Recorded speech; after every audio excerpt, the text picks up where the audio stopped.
ڈسکارڈڈ leaks میں وزیر اعظم شہباز شریف اور حنا ربانی کھر کی امریکہ سے تعلقات پر گفتگو سامنے آئی۔ اب ان لیکس کا پاکستان اور امریکہ کے تعلقات پر کیا اثر پڑے گا؟ امریکہ دنیا کی واحد سپر پاور کے طور پر اپنی حیثیت کھو رہا ہے۔ السلام علیکم، میں ہوں ڈاکٹر حسنین جاوید اور آپ دیکھ رہے ہیں میرا ڈیجیٹل چینل۔ آج کل آڈیو لیکس کا سیزن ہے، لیکن اس دفعہ آڈیو لیک نہیں بلکہ میمو لیک ہوا ہے، اور وہ بھی امریکہ میں۔ اور یہ میمو پاکستان کی وزیر مملکت برائے امور خارجہ حنا ربانی کھر کا لیک ہوا۔ ڈسکارڈڈ لیکس میں وزیر اعظم شہباز شریف اور حنا ربانی کھر کی امریکہ سے تعلقات پر گفتگو سامنے آئی۔ ہم آپ کو یہ بتاتے چلیں کہ گزشتہ کچھ دنوں سے امریکہ خفیہ دستاویزات لیک ہونے کا سلسلہ جاری ہے، لیکن پاکستان کے حوالے سے پہلی دفعہ لیک سامنے آئی۔ واشنگٹن پوسٹ کے مطابق لیک ہونے والی دستاویزات میں سے ایک کے مطابق پاکستان کی وزیر مملکت برائے امور خارجہ حنا ربانی کھر نے مارچ میں یہ دلیل دی تھی کہ ان کا ملک اب چین اور امریکہ کے درمیان وسطی بنیاد برقرار رکھنے کی کوشش نہیں کر رہا۔ واشنگٹن پوسٹ کے شائع کردہ رپورٹ کے مطابق 11 سپٹمبر کے بعد اربوں ڈالر کی امریکی اقتصادی اور سیکیورٹی امداد حاصل کرنے والا پاکستان اب چینی سرمایہ کاری اور قرضوں پر بہت زیادہ انحصار کر رہا ہے۔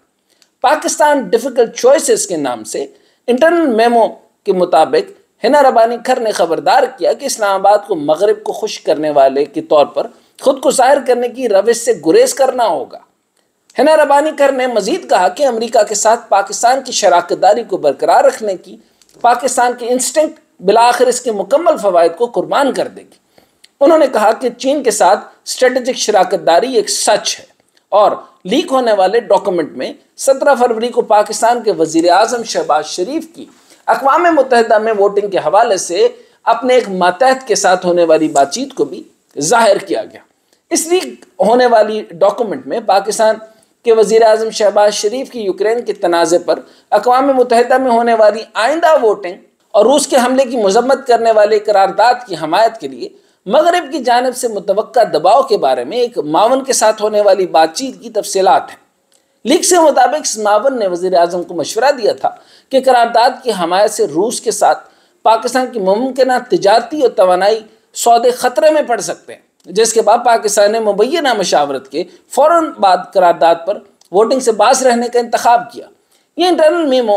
امریکہ میں کیسے لیک ہو گیا، اس کا جواب تو اب تک کسی کے پاس نہیں ہے۔ اب ان لیکس کا پاکستان اور امریکہ کے تعلقات پر کیا اثر پڑے گا، یہ تو الگ بات ہے، لیکن پاکستان اکیلا نہیں ہے جو اس طرح سوچ رہا ہے۔ لیک ہونے والے امریکی رازوں کی ایک بڑی تعداد کے درمیان دستاویز نے بھارت، برازیل، پاکستان اور مصر سمیت بڑی ابھرتی ہوئی طاقتوں کے نجی معاملات کی جھلک بھی دکھائی دی جا رہی۔ دستاویز کے مطابق اس دور میں جب امریکہ دنیا کے غیر متنازع سپر پاور نہیں رہا، یہ ممالک وفاداریوں کو ختم کرنے کی کوشش کر رہے ہیں یا پھر اپنے تعلقات کو نئے سرے سے ترتیب دینے کی کوشش کر رہے ہیں۔ امریکہ میں اب تک جن لیک ہونے والی دستاویزات کے اقتباسات شائع کیے گئے ہیں وہ اس بات پر مبنی ہے کہ امریکہ دنیا کی واحد سپر پاور کے طور پر اپنی حیثیت کھو رہا ہے، اور اس کے نتیجے میں کتنے ممالک نئی حکمت عملی اپنا رہے ہیں۔ امریکہ کے لیک ہونے والے خفیہ دستاویز میں انکشاف کیا گیا کہ امریکی انٹیلیجنس کی خفیہ جائزوں نے بتایا کہ امریکی صدر جو بائیڈن کے عالمی ایجنڈے کو بڑے چیلنجز کا سامنا ہے، کیونکہ بڑے ترقی پذیر ممالک امریکہ، روس اور چین کے درمیان بڑھتے ہوئے تصادم سے بچنے کی کوشش کر رہے ہیں اور بعض صورت میں اس دشمنی کو اپنے فائدے کے لیے استعمال کر رہے ہیں۔ ان لیک ڈاکومنٹس سے نتیجہ اخذ کیا گیا کہ بائیڈن انتظامیہ کو یہ مسئلہ بھی درپیش ہے کہ چین کی بڑھتی ہوئی عالمی توسیع کا مقابلہ کرنے کے لیے علاقائی طاقتیں کنارہ کشی اختیار کرنے یا غیر جانبدار رہنے کی کوشش کر رہی ہیں۔ ان لیکس پر ایک تھنک ٹینک نے تبصرہ کیا کہ ترقی پذیر ممالک توازن کو دوبارہ ترتیب دے رہے ہیں اور امریکہ کو چین اور روس سے طاقتور نئے مقابلے کا سامنا ہے۔ یہ واضح نہیں ہے کہ 10 سال کے عرصے طاقت کے مرکز کے مرحلے میں کون آئے گا، اس لیے ان ممالک کو خطرات کو کم کرنے اور اپنے اقدامات کو احتیاط سے استعمال کرنے کی ضرورت ہے۔ کیا انڈیا بھی امریکہ کے ساتھ چھوڑ رہا ہے؟ اس طرح ایک لیک ہونے والی دستاویز سے ظاہر ہوتا ہے کہ بھارت نے 22 فروری کو بھارت کے قومی سلامتی کے مشیر اجیت ڈوال اور ان کے روسی ہم منصب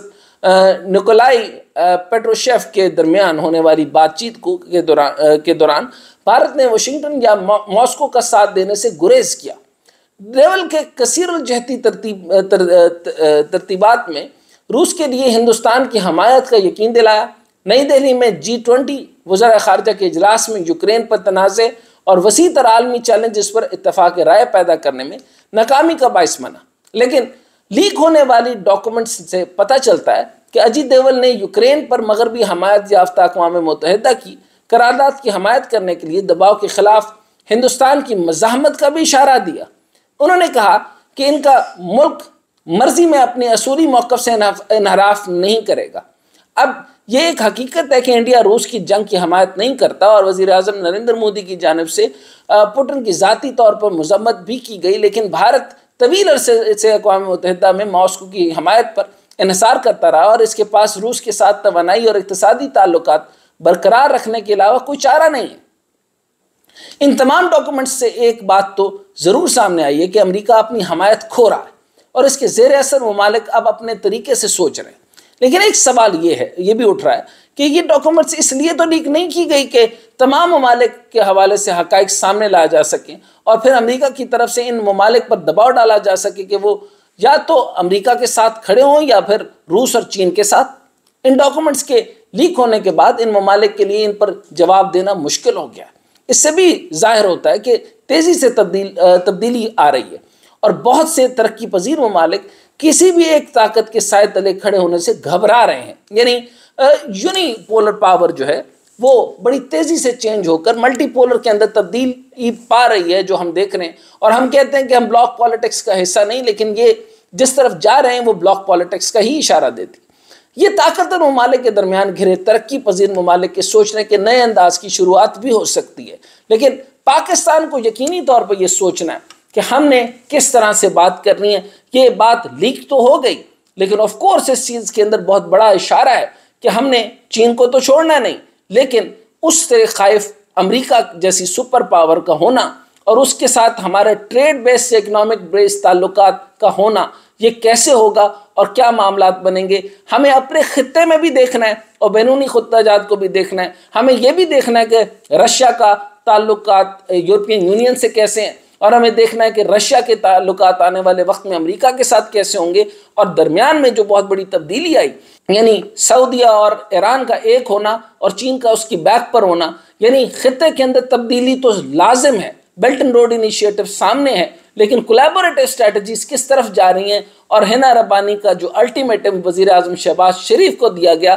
یہ ایک اور نوید ہے کہ پیپلز پارٹی، جس طرح ہمیشہ میں کہتا ہوں کہ ہر میدان میں الگ سوچ رہی ہے، یہاں بھی پیپلز پارٹی کی رائے مختلف ہے اور شہباز شریف کسی اور ڈائریکشن میں جا رہے ہیں۔ یعنی ان کی فورن محاذ کے اوپر بھی ان کا جو ہے وہ طریقہ کار اسی طرح ہے جیسے معاملات ڈومیسٹکلی وہ تنگ کیے جا رہے ہیں، یعنی نہ وہ ملک کے اندر کسی طریقے سے احتیاط سے بیٹھ رہے ہیں، نہ ملک سے باہر طریقہ کاروں کا کوئی مناسب ہے۔ بہرحال وہ ہر لحاظ سے کولیپس کی طرف جا رہے ہیں، اور پیپلز پارٹی اپنے آپ کو مکھن میں سے بال کی طرح نکالتی چلی جا رہی ہے۔